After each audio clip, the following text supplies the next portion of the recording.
اسلامی تاریخ کی فتوحات پر مبنی شہر آفاق ترک سیریز ارطغرل غازی میں حلیمہ سلطان کا مرکزی کردار ادا کرنے والی ترک اداکارہ اسراء بلچک پاکستانی موبائل کمپنی کی برانڈ ایمبیسڈر بن گئی۔ اسراء بلچک نے اپنے حالیہ انٹرویو میں اس بات کا انکشاف کیا تھا کہ وہ جلد ہی پاکستان کے 3 مقبول ترین برانڈز کے ساتھ کام کریں گی، لیکن اس حوالے سے انہوں نے برانڈز کے نام پوشیدہ ہی رکھے تھے اور کہا تھا کہ وہ جلد ہی پریس ریلیز کے ذریعے برانڈ کے نام بتائیں گی۔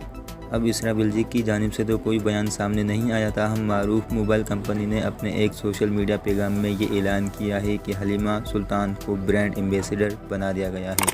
اسمارٹ فون کمپنی کیو موبائل نے سوشل میڈیا کے ذریعے اعلان کیا کہ اسراء بلچک کو نئی ڈیوائس ویو میکس پرو کے لیے برانڈ ایمبیسڈر مقرر کر دیا گیا ہے۔